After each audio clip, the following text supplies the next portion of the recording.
오늘 함께 보실 하나님의 말씀은 출애굽기 16장 1절에서 7절 말씀입니다. 여러분하고 저하고 함께 교독하겠습니다. 제가 먼저 봉독합니다. 이스라엘 자손의 온 회중이 엘림에서 떠나 엘림과 시내산 사이에 있는 신광야에 이르니 애굽에서 나온 후 둘째 달 15일이라. 이스라엘 자손 온 회중이 그 광야에서 모세와 아론을 원망하여 이스라엘 자손이 그들에게 이르되 우리가 애굽 땅에서 고기 가마 곁에 앉아 있던 때와 떡을 배불리 먹던 때에 여호와의 손에 죽었더라면 좋았을 것을 너희가 이 광야로 우리를 인도해 내어 이 온 회중이 주려 죽게 하는도다. 그때에 여호와께서 모세에게 이르시되 보라, 내가 너희를 위하여 하늘에서 양식을 비같이 내리리니 백성이 나가서 일용할 것을 날마다 거둘 것이라. 이같이 하여 그들이 내 율법을 준행하나 아니하나 내가 시험하리라. 여섯째 날에는 그들이 그 거둔 것을 준비할지니 날마다 거두던 것에 갑절이 되리라. 모세와 아론이 온 이스라엘과 자손에게 이르되 저녁이 되면 너희가 여호와께서 너희를 애굽 땅에서 인도하여 내셨음을 알 것이요 아침에는 다 같이 읽겠습니다. 아침에는 너희가 여호와의 영광을 보리니 이는 여호와께서 너희가 자기를 향하여 원망함을 들으셨습니다. 우리가 누구이기에 너희가 우리에게 대하여 원망하느냐. 오늘은 출애굽기 16장 1절에서 7절 말씀을 가지고 탐식, 하나님을 대신하는 기쁨이라는 제목으로 하나님의 말씀을 전하도록 하겠습니다. 먹는 기쁨은 사람의 즐거움 중 가운데서 가장 보편적이고 또 이 많은 사람들이 즐거움으로 느끼고 있는 대표적인 즐거움 중에 하나입니다. 사람들은 이 먹고 살기 위해서 일을 한다라고 말을 할 만큼 먹는 일에 대해서 굉장히 진심입니다. 오늘날 대한민국에서 굶주림에 노출된 사람들은 그리 많지는 않은 것 같습니다. 대부분의 사람들은 생명을, 목숨을 유지하기 위해서 먹기보다는 더 좋은 먹거리, 더 맛있는 음식, 또 더 건강한 음식을 추구하면서 살고 있습니다. 의식주와 관련해서 기본적인 필요가 사람들이 채워지게 되면 사람들은 이 양보다 질에 더 관심을 둡니다. 그래서 우리가 이 모든 것에, 하는 것에, 모든 것에 뭘 붙이냐면 웰자를 붙입니다. 그래서 웰빙, 웰본, 웰다잉을 갖다 얘기하는 사회가 여러분과 제가 살고 있는 이 사회거든요. 그러니까 우리 삶의 모든 것에 대해서 웰자를 더 좋은 이런 것을 붙여가지고 사는 사회예요. 탐식은 이전처럼 단순히 음식을 많이 먹으려고 하는 마음과 관계되는 아주 단순한 마음이 아닙니다. 오늘날 탐식은 먹는 것에 대한 지나친 관심과 의미 부여, 또한 거기에 대한 기쁨을 추구하는 마음이 지나친 것과 관계돼서 나오는 게 현대인들의 탐식의 문제입니다. 음식을 먹는 것은 하나님께서 우리에게 주신 기쁨 중에 하나입니다. 그러나 이 탐식은 하나님께서 주신 기쁨이자 선물인 이 음식 먹는 것에다가 하나님께서 부여하신 그 의미, 그 이상을 사람이 부여하게 됨으로써 생겨나는 현상이에요. 하나님은 사람을 창조하시고 사람에게 동산 안에 있는 모든 열매를 먹으라라고 그 음식을 주셨어요. 처음에 인간에게는 동물을 먹는 게 허락이 되지 않았습니다.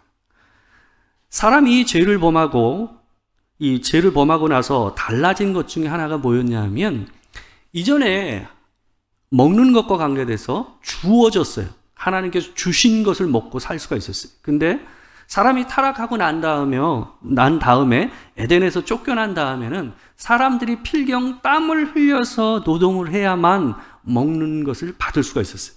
그러니까 이것은 주어지는 것이 아니라 이제는 뭐 하는 거예요? 획득하는 거예요. 얻어내는 거예요. 자기가 만들어내야만 하는 것이 돼버린 게 먹거리가 타락 이후의 상황이 된 겁니다.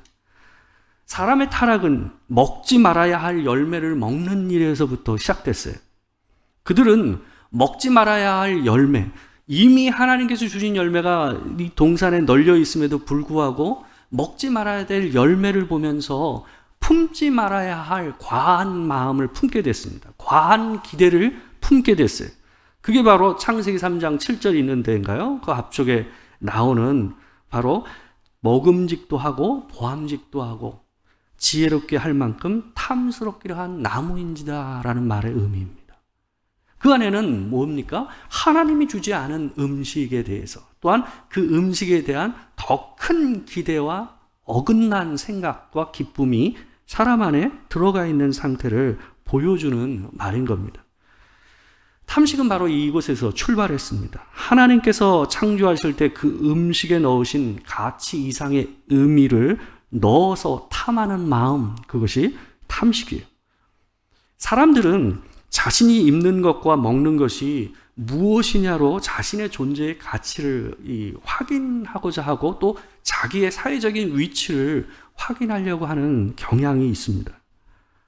그러나 예수님께서는 먹을 것과 입을 것에 대한 염려로 살아가는 사람들에게 누가복음 12장 22절에서 24절 말씀으로 이렇게 얘기하셨어요. 제가 한번 읽어드릴게요. 또 제자들에게 이르시되 그러므로 내가 너희에게 이르노니 너희 목숨을 위하여 무엇을 먹을까 몸을 위하여 무엇을 입을까 염려하지 말라. 목숨이 음식보다 중하고 몸이 의복보다 중하니라. 까마귀를 생각하라. 심지도 아니하고 거두지도 아니하며 골방도 없고 창고도 없으되 하나님이 기르시나니 너희는 새보다 얼마나 더 귀하냐. 사람들이 자기 목숨을 위한답시고 먹을 것과 입을 것을 가지고 사람들이 염려한다라는 거예요. 그러나 그 염려가 사람의 생명을 더 길게 하거나 늘릴 수 있는 일이 아니다라고 예수님께서 얘기하고 계십니다. 그러면서 하나님께서 작은 식물과 동물들도 먹이시는 것처럼 하나님께서 너희를 먹이신다라는 것을 믿고 살라. 너희가 그들보다 더 귀하다라는 걸 생각하고 하나님 앞에서 살라라고 예수님께서 그들에게 도전하시는 말씀이에요. 여러분, 그 말에는 근데 어떤 의미가 담겨져 있냐 하면 이런 의미가 담겨져 있어요. 하나님께서 우리에게 주시는 것에 만족하고 살라라는 거예요. 우리가 염려하는 것은 뭐냐 하면 내가 기대하는 기대치만큼 그것이 주어지지 않을까 봐 생기는 게 염려거든요.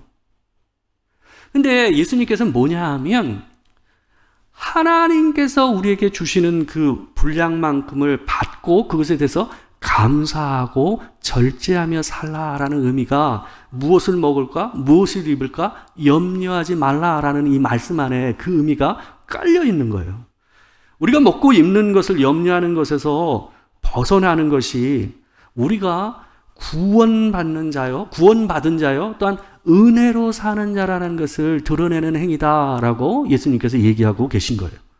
마치 에덴에서 처음 사람이 먹을 것과 입을 것을 걱정하지 않고 살았던 것처럼 하나님 앞에서 구원받은 자, 바로 먹을 것과 관계돼서 그 염려에서 회복된 사람으로 사는 것, 그것이 뭐라는 거예요?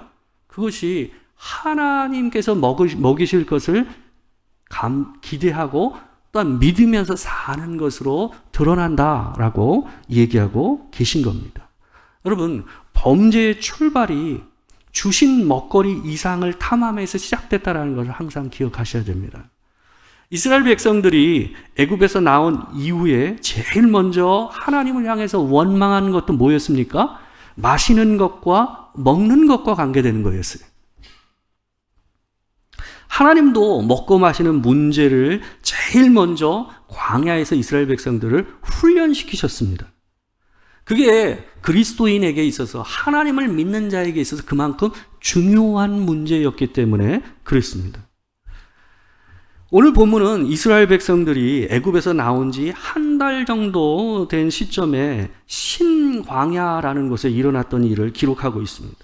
1절에 보게 되면 애굽에서 나온 후 둘째 달 15일이라는 표현이 있어요. 근데 여러분, 이것이 광야로 들어가서 광야에서 걸어간 시간을 갖다 얘기하는 표현은 아닙니다.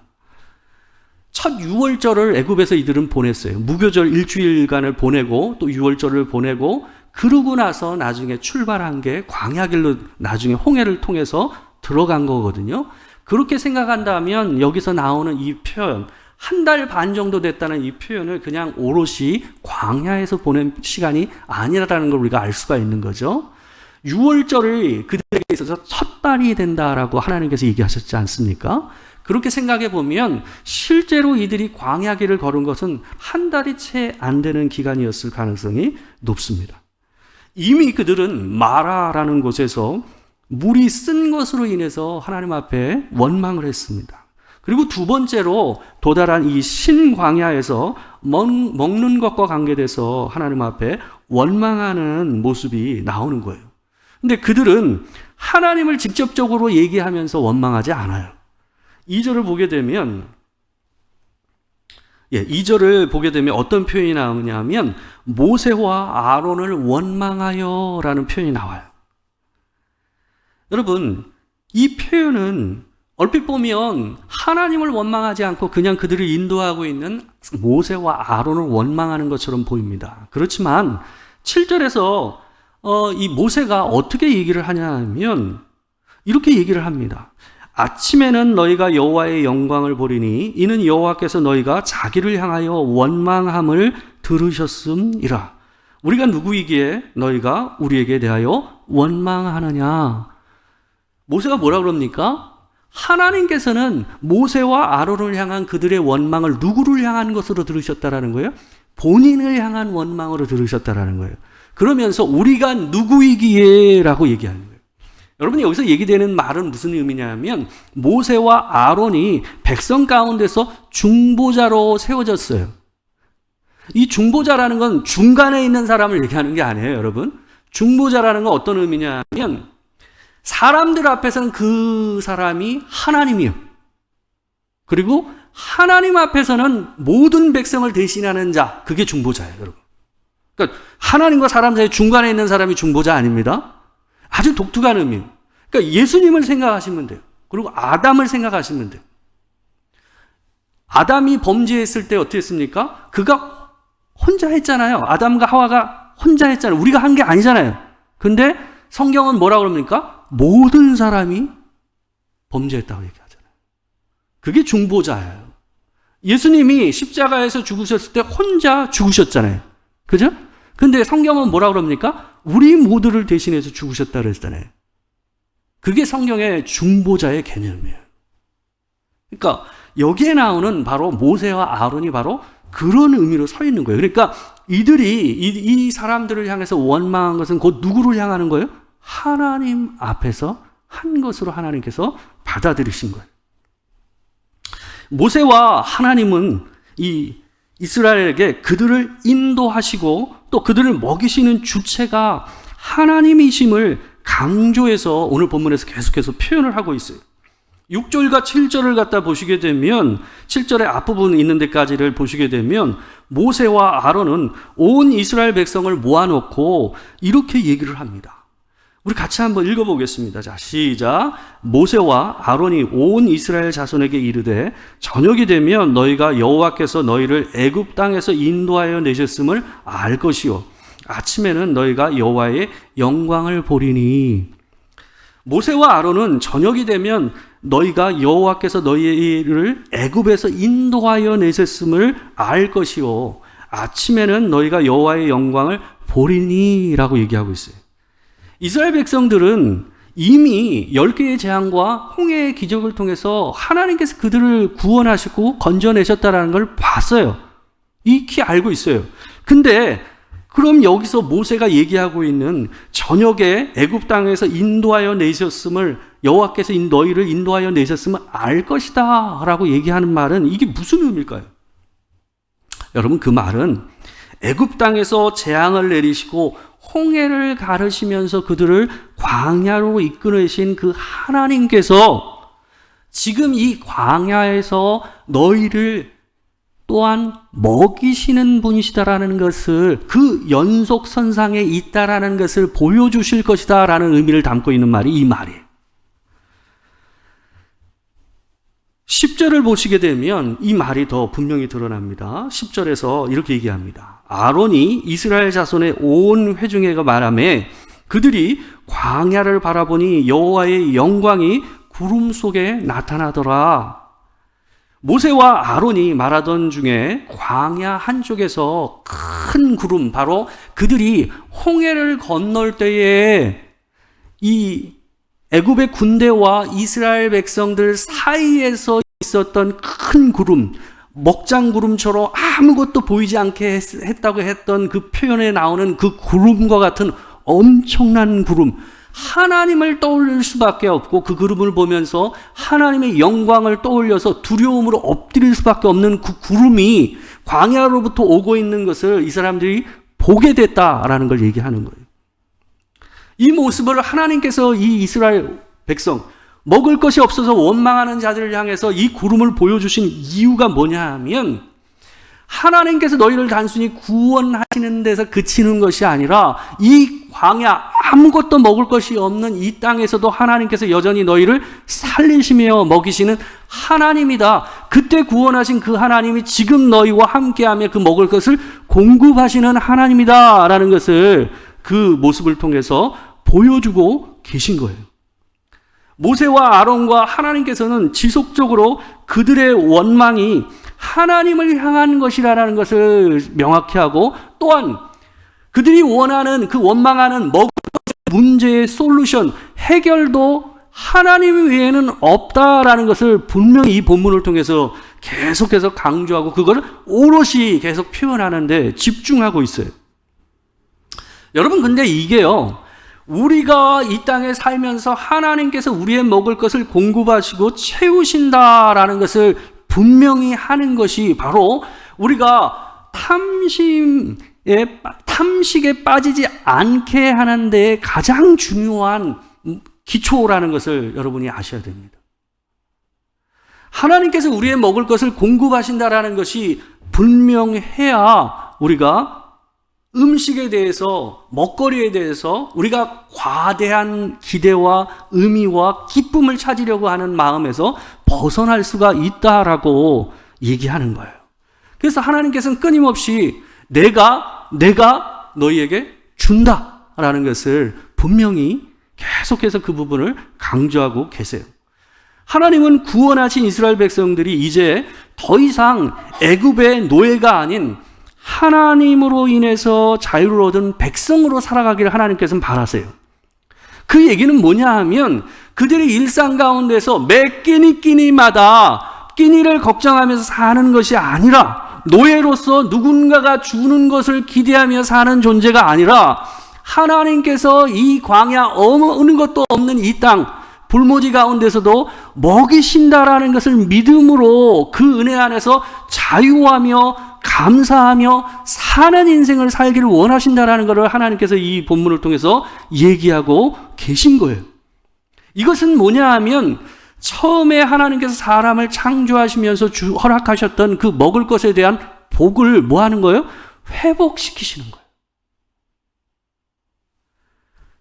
그래서 하나님은 먹을 것으로 인해 원망하는 이스라엘 백성을 책망하지 않으십니다. 물론 이들이 이 광야로 나온 지 얼마 되지 않았다라는 부분도 차지하지만, 하나님께서 마땅히 그의 백성들의 먹을 것을 주시는 분이라는 것이 있기 때문에 하나님은 그것을 당연한 것이라고 여기시는 부분이 있어요. 예수님께서 우리에게 말씀하신 것처럼 하나님께서 우리를 먹이십니다.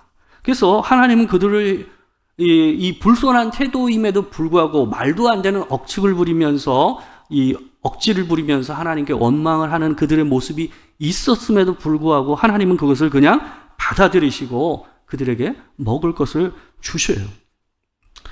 오히려 하나님은 이것을 통해서 먹을 것을 주는 게 내가 맞다라고 얘기하시고, 또한 먹는 것과 관계돼서 훈련을 시작하시는 계기로 이것을 삼으세요. 하나님께서 먹이신다라는 것을 인식하는 것은 우리가 매일 먹는 일용할 양식이 하나님을 향한 감사와 기쁨이 되게 해요. 내 생명이 하나님을 통해서 주어지고 유지된다라는 인식을 주는 것이 하나님께서 나를 먹이신다라는 믿음에서 나오는 거예요. 신명기 8장 동안 그들을 만나를 통해서 먹이신 이유, 그것게 하신 이유를 설명을 하고 있습니다. 그 이유를 모세가 이렇게 얘기해요. 신명기 8장 3절 말씀입니다. 같이 한번 읽겠습니다. 너를 낮추시며 너를 줄이게 하시며 또 너도 알지 못하며 네 조상들도 알지 못하던 만나를 내게 먹이신 것은 사람이 떡으로만 사는 것이 아니요 여호와의 입에서 나오는 모든 말씀으로 사는 줄을 내가 알게 하려 하심이니라. 40년 광야 생활 동안 하나님은 만나를 먹이시면서 사람이 떡으로만 사는 것이 아니라 여호와의 입에서 나오는 모든 말씀으로 사는 줄을 알게 하시기 위해서 그렇게 하셨다라고 얘기하고 계세요. 근데 여러분, 이 말을 잘 이해하셔야 됩니다. 이 말이 뭐냐 하면 우리에게 떡이 필요 없다라는 걸 얘기하는 게 아니에요. 여러분, 우리가 하나님 말씀을 읽으면 그냥 떡이 나와요? 아니잖아요. 성경 읽는 것 따로 뭐요? 떡도 따로 있어야 되잖아요. 여기서 얘기하는 건 뭐냐 하면 떡이 필요 없다라는 얘기를 하는 것이 아니라 떡이 하나님께 속하여 있다라는 걸 얘기하는 거예요. 우리에게 떡이 주어지는 것, 내 입 안으로 떡이 들어가는 일이 그분이 우리에게 약속하신 그 약속 안에 속하여 있다라는 것을 얘기하는 거예요. 그래서 주의 말씀을 믿고 그분을 붙잡고 사는 것에 먹거리가 달려있다라는 말을 이렇게 얘기하신 거예요. 광야에서 먹은 만나하고 메추라기 중에서 메추라기는 어떻습니까? 메추라기는 이 사람들이 아는 거예요. 그죠? 세상에 있는 거 아닙니까? 근데 여러분, 만나는 그게 아니에요. 만나는 세상에 있던 게 아니었어요. 이어지는 본문 15절을 보시게 되면 어떤 말이 있냐면 출애굽기 16장 15절에서 이렇게 얘기합니다. 이스라엘 자손이 보고 만나를 처음 보고 이 사람이 반응하는 거예요. 그것이 무엇인지 알지 못하여 서로 이르되 이것이 무엇이냐 하니 모세가 그들에게 이르되 이는 여호와께서 너희에게 주어 먹게 하신 양식이라. 여러분, 이스라엘 백성들이 애굽에서 노예로 살았지만 귀족들이 뭘 먹고 사는지를 알았을 겁니다. 그러니까 일반적으로 자기가 노예여서 먹지 못하는 것에 대해서 이미 알고 있지 않았겠습니까? 근데 여러분, 이들은 지금 보고 있는 것은 뭐예요? 본 적도 없고 들은 적도 없는 음식인 거예요. 그래서 이들이 뭐라고 반응하여? 이렇게 얘기하지 않습니까? 이것이 무엇이냐? 여러분, 근데 만나라는 말이 이 뜻이에요. 만나가 이것이 무엇이냐는 말이에요. 여러분, 만나를 처음 이 사람들이 보고요, 놀라서 한 말이 뭐가 된 거예요? 이름이 된 거예요. 원래 히브리어는 만이라는 말인데 이걸 갖다가 헬라어로 번역해서 만나가 된 거라고 합니다. 여러분, 이것이 무엇이냐? 이게 이름이에요. What, 영어로 what이에요. 여러분, 이게 얘기하는 게 뭘까요? 여러분, 하나님께서는 여러분과 저의 먹거리를 어떻게 하는 거예요? 이 세상에 속하지 않은 이것이 무엇이냐라고 얘기할 수밖에 없는 것을 통해서도 하나님께서 공급하시다라는 거예요. 우리가 기대할 수 없는 순간과 그 상황 속에서도 기대할 수 없는 음식으로 하나님께서 우리의 먹거리를 책임지시고 먹이시고 배고픔을 해결해 주신다라는 것을 오늘 본문이 얘기하고 있습니다. 여러분, 만나와 관계돼서 하나님께서 세 가지 지침을 주세요. 첫 번째는 뭐냐 하면 첫째는 하루에 1인당 한 오멜만 거두게 하세요. 한 오멜이 어느 정도냐 하면요, 2.2리터예요. 1인당 2.2리터만 거두라고 얘기하세요, 하나님께서.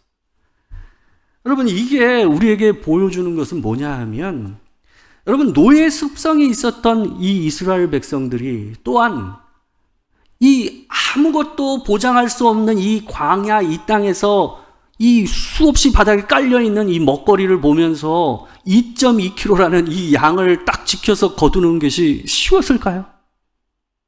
굉장히 어려웠을 겁니다. 이것을 통해서 하나님께서 뭘 훈련시키시는 거냐 하면 먹는 것과 관계된 절제와 만족, 자족이라는 것을 가르쳐 주시려고 하시는 거예요. 지나치지도 않고 또한 모자라지도 않게 하나님께서 그것을 채우시는 거예요. 두 번째는 이 사람들에게 뭘 원칙을 주시냐 하면 그것을 거둔 것을 그 다음 날까지 두지 말라고 얘기하세요. 이게 무슨 의미가 담겨져 있냐 하면 그날 먹을 것은 그날 하나님께서 채워주신다라는 걸 얘기하는 거예요. 우리가 주기도문에서 일용할 양식이라는 말을 계속 거듭 얘기하지 않습니까? 하루에 쓸 만큼의 양식이라는 거예요. 일용할 양식이라는 거. 그 말의 의미에는 무슨 의미가 담겨져 있냐면 매일매일의 삶 가운데서 하나님께서 채워주심을 바라고 그분을 의지해서 살겠다라는 의미가 담겨져 있는 게 일용할 양식이라는 말의 의미예요. 그래서 그 다음날 넘어가서 그것을 두어서 쌓아두게 되면 벌레가 나고 썩을 것이다 라고 얘기하지 않습니까? 근데 그들은 그걸 모아뒀어요. 결국은 냄새가 나고 문제가 생겼죠. 근데 그들은 광야 40년 동안 어떻게 해요? 모아도 의미가 없다라는 것을 배우게 된 거예요. 왜요? 놔둬도 썩어서 없어지는 거예요. 그러니까 매일매일 이 광야에서 할 수 없는 40년 동안 연습한 거예요. 마지막으로 안식일에는 하나님께서 주시지 않겠다 그랬어요. 그래서 그 전날에 이틀치를 거두라라고 하나님께서 그들에게 명령을 하시는 내용이 있어요. 근데 그날에만 그래서 이틀치를 거두면 그전에는 그 다음날 넘어가면 다 썩었는데 이 안식일 이전 금요일에 거둔 것들은 그 다음날이 되어도 썩지를 않는 거예요. 이것을 통해서 보여주시는 건 뭐냐 하면 하나님께서는 주께서 주실 것을 믿고 뭐 하는 거예요? 쉬라는 거예요. 불안해하지 말고 하나님께서 너희를 먹인다는 믿고 주기적으로 쉼을 가져라라고 하나님께서 얘기하고 계시는 거예요. 여러분, 이 세 가지 지침은 매일의 삶에 필요한 만큼을 하나님께서 주실 테니 그것에 만족하고 또한 욕심내지 말고 불안해하지 말고 믿음으로 일하고 또한 쉬라 라는 메시지가 담겨져 있습니다. 제가 사역지를 옮기면서 제 경제적인 상황과 모든 부분에서 많이 달라졌습니다. 상당히 제 삶에서는 큰 변화였어요. 수치적으로 딱 나오잖아요. 그죠? 그러니까, 교회로 옮기면서 제 스스로 마음 안에 뭐가 있었을까요?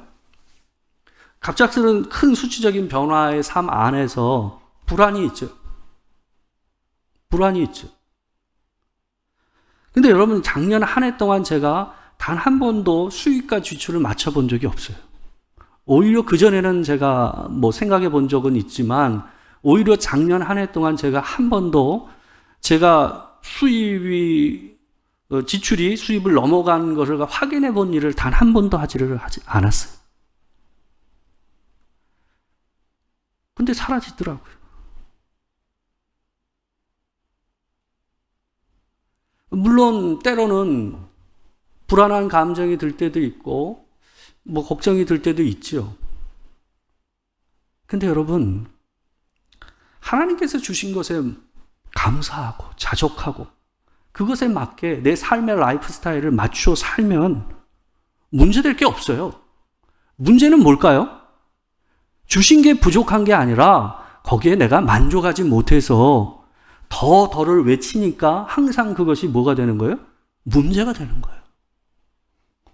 내가 하나님께서 주신 거, 지금은 네가 이게 맞아라고 얘기하시면 거기에 맞춰서 삶을 살아가야 돼요. 그게 우리에게 주신 복이요, 훈련이라고 저는 생각합니다. 여러분, 올 한 해도 저는 계산을 하지 않을 거예요. 마음에 염려가 오고 내가 정한 기대치를 따라서 하나님께 주신 것을 바라보고 인생을 살면 결국은 엉뚱한 길에 가 있는 내 자신을 발견하게 돼요. 여러분들도 하나님께서 주신다라는 믿음을 가지고 이것이 무엇이냐라고 얘기할 수 있는 놀라운 하나님의 채워주심의 은혜를 올 한 해 계속 경험하시는 여러분과 제가 되길 주의 이름으로 축원합니다. 그 안에 하나님께서 주시는 은혜가 있고 감사가 있을 것입니다. 주께서 함께 하시길 바라며 말씀을 마치겠습니다. 함께 기도하겠습니다. 우리 함께 기도했으면 좋겠습니다. 하나님, 불평하지 않고 하나님 앞에서 때때로 주시는 그것에 감사하고 때로는 부족할지라도 또 하나님께서 채우시겠지 하는 바른 믿음을 가지고 또한 하나님을 온전히 붙들고 이것이 무엇이냐 할 수 있는 은혜를 누리며 살 수 있도록 도와주시옵소서. 우리 이렇게 함께 기도하도록 하겠습니다. 사랑하는 주의 아버지 하나님, 우리가 이 시간 하나님 앞에서 하나님의 은혜를 구하며 2024년을 함께 보내기를 원합니다. 주님, 2023년도 연약하고 부족하고 또 믿음이 부족할 때도 있었지만 그럼에도 불구하고 주께서 적절히 채우시고 먹고 입게 하시고 또 보내게 하셨으니 이 새해에도 하나님께서 우리를 먹이시고 채워주실 줄 믿습니다. 하나님, 그들이 보며 놀라며 이것이 무엇이냐 했던 그것처럼 하나님께서 우리 입에 또 우리 몸에 입을 것과 먹을 것으로 채우시고 적절하게 나눌 수 있게 또한 하실 줄 믿습니다. 주님, 우리와 함께하여 주시옵소서. 사랑하는 주님, 광야에서 어떤 것도 기대할 수 없을 때에 하늘에서 내리는 떡을 통해서 생명을 유지하게 하시고 하나님께서 그들을 먹이시고 채우심을 깨닫게 하셨던 주님, 우리 또한 우리의 삶 안에서 하나님, 우리가 부족하고 연약할지라도 하나님께서 이것이 무엇이냐 부를 수 있는 만나의 은혜가 우리 안에 부어지는 역사를 기대합니다. 하나님, 우리와 올 한 해도 그 넉넉히 부으시는 그 은혜를 허락하여 주시옵소서. 지금은 우리 주 예수 그리스도의 은혜와 아버지 하나님의 크신 사랑과 성령의 교통하심이 참으로 하나님의 주신 것에 감사하고 또한 절제하며 기뻐함으로 하나님 앞에 살기를 소망하는 이 자리에 있는 모든 성도들과 하나님의 귀한 도토리교회 성도들 가운데 지금으로부터 영원토록 함께 하시기를 축원하옵나이다. 아멘.